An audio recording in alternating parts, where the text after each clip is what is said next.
earnings per share of $2.45. I mean, that is a massive beat, up 27% year over year. Huge. Yeah, and revenue came in at a record $5.7 billion, which is up 13% year over year. But then BNY also aggressively upgraded their 2026 guidance. Total revenue is now expected to be up 10 to 11% year over year. Right, shattering their original 5% estimate. Exactly. And operating leverage is now projected at roughly 400 basis points, which is a massive leap from their initial guidance of, greater than 100 basis points. Yeah. And if you're wondering how this translates into immediate shareholder return, well, they pushed $1.5 billion back to investors in this quarter alone. Just in this quarter. Right, just this quarter. Yeah. They split that into $371 million in dividends and $1.1 billion in share repurchases, all while declaring a 19% increase to the quarterly common stock dividend for the third quarter. Which is exactly what investors want to hear. Right, so those are the headline numbers from BNY's second quarter earnings report. Today, we're taking a deep dive into this exact report, looking at management's strategic roadmap and their updated guidance. Basically, our mission for today is to unpack how a 240-year-old legacy institution is generating the kind of operating leverage you typically only see from, like, a nimble Silicon Valley tech firm. Yeah, because when you look at the structural shift inside these numbers, it really forces a complete recalibration of how you model a legacy financial stock. Yeah. I mean, extracting a 27% bottom line jump from a 13% top line increase. Right. That requires fundamentally changing how efficiently the core business operates on a day-to-day basis. It's a masterclass in operating leverage. So we should probably start by translating some of these efficiency metrics, right? Because management is throwing around some massive figures. Like, they cite 606 basis points of operating leverage for the quarter. Yeah. Let's break down what that actually means for, the underlying mechanics of the business for the listener. Sure. So operating leverage is simply the difference between how fast your revenue is growing versus how fast your expenses are growing. So when BNY posts 606 basis points of positive operating leverage, it means their revenue growth rate actually outpaced their expense growth rate by over 6 full percentage points. Wow. Right. In practical terms, it just means the cost of doing business is relatively fixed. So every incremental dollar of new revenue they bring in, it falls straight to the bottom line as pure profit. With, almost zero friction. Exactly. Almost zero friction. And we definitely see that lack of friction showing up in the broader profitability metrics. I mean, their pre-tax margin expanded to 39.8%. But I think more importantly, their return on tangible common equity, the RTCE hit 31.3%. Which is huge. It is. Yeah. And for anyone trying to visualize that, it basically means for every dollar of hard physical capital tied up in the business, they are generating over 31 cents in profit. Which is a phenomenal metric for a heavily regulated financial institution. Right. But to understand the raw mechanics powering that profitability, we have to look at the income statement. The most significant tailwind here is net interest income, or NII. Okay, let's get into NII. Yeah, so NII came in at $1,446 million. That represents a 20% increase year over year and a 6% sequential jump. And the net interest margin also expanded to 1.45%. Okay, wait. Here is where the data demands some serious pushback. Okay, lay it on me. Because I'm looking at the risk factors and the balance sheet trends in the exact same management report, right? Right. And BNY explicitly calls out deposit margin compression as a major headwind. And the actual numbers back that up. I mean, average total deposits are down 1% sequentially to $314 billion. Right. So if the deposit base is shrinking and the margins on those deposits are actively compressing because, clients are demanding higher interest rates on their cash, how on earth is the bank managing to juice its overall net interest income by 20%? The math on the surface just feels entirely contradictory. I totally get that. The surface level math absolutely looks contradictory until you analyze the other side of the balance sheet. Okay. Because net interest income is a two-sided equation, right? It's the difference between what the bank pays out on liabilities, like deposits, and what it earns on assets, like loans and securities. Right, the spread. Exactly. And you are completely correct that the liability side is under severe pressure. I mean, clients aren't leaving cash in checking accounts earning zero anymore. No, of course not. They want yield, which drives up BNY's cost of deposits. Yeah. But the mechanism saving them and actually driving that massive 20% growth is aggressive asset yield optimization. How so? Well, BNY holds a massive portfolio of investment securities. Over the last decade, Many of those securities were purchased in a near-zero interest rate environment. Oh, I see where this is going. Yeah, so as those older, lower-yielding bonds mature and roll off the balance sheet, BNY takes that principal and immediately reinvests it at today's substantially higher market rates. So the spread differential is doing the heavy lifting here. Exactly. Like, if a bond they bought 5 years ago at 1.5% finally matures, BNY takes that cash and buys a new security yielding, say, 5%. Yep. So the yield they're generating on the asset side is rising so rapidly that it just completely overpowers the increased cost they have to pay out to their depositors. That's it, exactly. And you add to that the fact that their overall balance sheet is actually expanding. Right. Total average assets were up 6% year over year to $465 billion. So you have a larger overall pool of assets earning a significantly higher spread. That is how active balance sheet management synthesizes 20% NII growth out of a shrinking, more expensive deposit base. Okay, that makes sense. That covers the passive engine of the bank, basically Yeah. optimizing the cash they hold. But, BNY is fundamentally a massive services and platform business. Right, the NII is just the passive side. Exactly. The passive engine is strong, but the actual day-to-day operations, they live in the fee revenue. Yeah. And total fee revenue hit over $4 billion for the quarter. Yeah, and fee revenue makes up the vast majority of their total $5.7 billion in revenue. It really is the lifeblood of the company. And the undisputed heavyweight segment driving this is security services. Okay. That segment alone delivered $2,828 million in revenue, which is a 15% increase year over year. Let's unpack the mechanisms driving that 15% growth. Management notes that asset servicing within that segment grew 12%, but issuer services absolutely surged. Yeah. It was up 23%. What is happening in the global economy that causes a 23% spike in a category like issuer services? So issuer services is highly tethered to capital markets activity. When a major corporation wants to issue new corporate debt, or when an international company wants to set up a cross-border equity program like an American depository receipt so U.S. investors can trade their stock, they need an administrative backbone. Right. They need a corporate trust to handle the complex mechanics of distributing interest payments, managing the collateral, handling global regulatory filings. Basically, BNY acts as the toll booth for those massive, complex global transactions. A very lucrative toll booth. Oh, incredibly lucrative. So the 23% surge tells you that corporate debt issuance and cross-border activity are accelerating rapidly, and BNY is perfectly positioned to collect the fees as that volume flows through their toll booth. And the sheer volume flowing through this institution is just staggering. I mean, total assets under custody and/or administration reached $62.6 trillion. Trillion. With a T. With a T, that figure is up 12% year over year. Yeah, visualizing 62.6 trillion is almost impossible without a framework. The way I look at it, think of BNY's platform as a financial equivalent of a dominant smartphone operating system. Like iOS or something. Exactly like iOS. Once a massive institutional client builds their entire global ecosystem inside BNY's infrastructure, handling their custody, their daily liquidity, their cross-border equity programs, the switching costs become incredibly high. It's the ultimate sticky revenue. Like, they don't just use BNY for one task. BNY becomes the fundamental plumbing of their daily operations. It's like a financial black hole, but in a good way. Its gravitational pull is so massive that everything just gets locked into its orbit. That is a great analogy.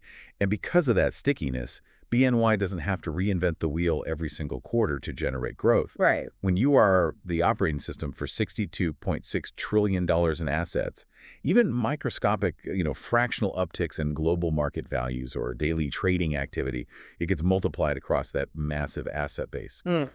Broad market appreciation just organically swells their fee revenue. And we see that same dynamic playing out in their market and wealth services segment too, right? We do. That segment brought in $1,970 million, up 12% year over year.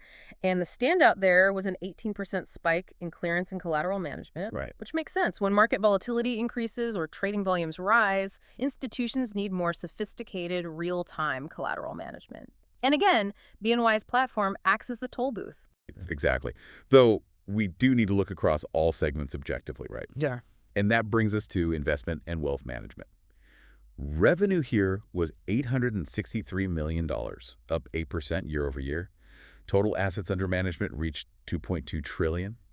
But parsing the underlying metrics in management's commentary reveals some notable structural headwinds that definitely require attention. Yeah, it's rarely a perfectly clean sweep across every single division. So let's break down the vulnerabilities in the wealth management data. The headline, AUM is growing, obviously, but what is the core flow actually telling us? Well, management's commentary makes it abundantly clear that the 6% year-over-year growth to reach that 2.2 trillion mark was heavily dependent on higher global market values. Okay, so the broader stock market went up. Right. But when you strip away that market appreciation, the actual core flows reveal cumulative net outflows. Clients were actually pulling capital out of the funds. Ouch. So the rising tide of the global stock market masked the fact that capital was leaking out the back door. Basically, yeah.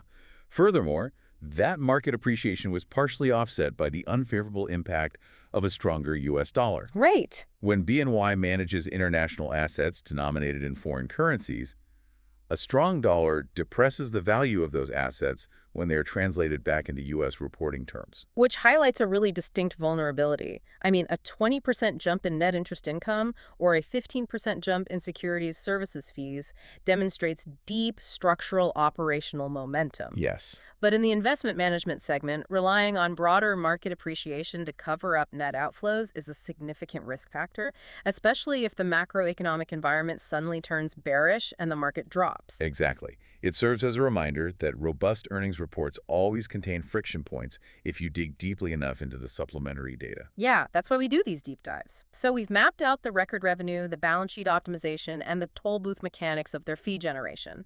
Let's turn our attention to what it actually costs BNY to produce these numbers. The expenses. Right, because the strategy and the expense roadmap are really where management's vision for the future of the bank takes shape. Non-interest expense grew 7% year over year to $3,439 million. And a 7% jump in costs is a number that typically alarms investors, Oh, absolutely. especially in the legacy banking sector, which, traditionally relies on ruthless headcount reduction and cost cutting to maintain margins. Right, and I'm going to play devil's advocate on this exact point. A 7% jump in expenses is significant. And then you factor in their updated 2026 expense roadmap, where they project full-year expenses to be up 6 to 7%, which is a stark increase from their original 3 to 4% estimate. It's a big jump. It is. And reading through the management commentary, they justify this by citing a platform operating model, the rollout of things like buy-side trading solutions, Collateral One, bridging to tokenized infrastructure, and building applied AI solutions. Lots of buzzwords. So many buzzwords. So the critical question is whether a 240-year-old bank is getting bloated and just throwing billions at buzzy tech trends, or if this is genuinely transformative infrastructure spending. What's your take? It's a great question, and skepticism regarding bank technology spending is usually completely warranted. Yeah. However, the quantitative data here strongly suggests this is justified, structural investment, rather than corporate bloat. How so? Well, management provided an update on their One BNY initiative. The numbers show 14 consecutive quarters of year-over-year sales growth, and crucially, 10 consecutive quarters of positive operating leverage. Meaning for 2.5 years, the revenue generated by these new initiatives has consistently outpaced the cost of building them. Exactly. If management were simply burning cash on artificial intelligence buzzwords and tokenization vanity projects, that operating leverage would have turned negative multiple quarters ago. That's a really good point. Instead, they just posted over 600 basis points of positive leverage.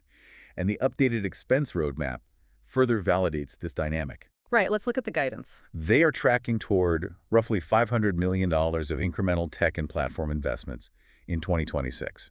But they are offsetting almost all of that with roughly $450 million in internal efficiency savings. So they're essentially self-funding their digital modernization. Like they are stripping out the legacy analog inefficiencies to pay for the new digital and AI-driven muscle. That's exactly it. Management noted they just completed the activation phase of their platform operating model this quarter. And the AI integration they detail isn't theoretical chatbot technology, Right. They are deploying it to solve deeply complex institutional bottlenecks. They highlight tangible benefits across innovating, prospecting, onboarding, and transacting. I mean, think about it. In institutional finance, onboarding a new corporate client can involve hundreds of pages of complex KYC, know your customer documentation, and regulatory checks that used to take weeks. Oh, I'm sure it was a nightmare. Totally.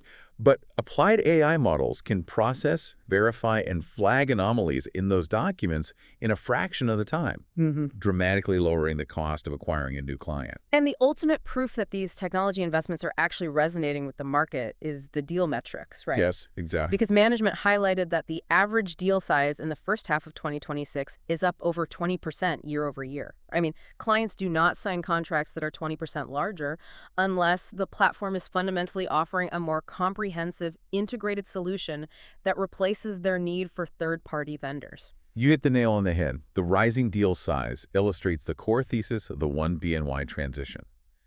Historically, massive financial institutions operated in these rigid silos. Right. The custody division didn't seamlessly share data with the wealth management division, and neither integrated perfectly with the clearance division. But by bridging their traditional systems with new digital ecosystems like 24/7 payment rails and tokenized asset infrastructure, BNY is actively breaking down those historical silos. So a client is no longer purchasing a localized custody service, right? They are buying access to an integrated firm-wide data layer. Exactly. And once a client integrates their global operations into a unified platform, handling everything from, applied AI prospecting to real-time collateral management, ripping that plumbing out to switch to a competitor becomes operationally prohibitive. The switching costs are just too high. Too high. The stickiness of the platform justifies that 7% increase in expenses because the revenue attached to that initial spend is high quality, long duration, and it compounds over time. Okay, so we've analyzed the massive top and bottom line beats, the mechanics of their NII optimization, the toll booth economics of their custody assets, and now this self-funded technology transformation. Based on this exhaustive earnings report, what is the core takeaway regarding BNY's current position in the market? Honestly, there's a single, somewhat provocative metric buried deep in the management commentary that completely redefines the narrative around this company. Okay, what is it? So BNY is sitting on $62.6 trillion in assets. It is incredibly common to assume an entity of that monumental size grows purely by riding the coattails of global inflation, asset appreciation, and general market drift. Right, the assumption is that they're simply too big to fail and therefore, too large to grow through active disruption. They just float upwards. Exactly.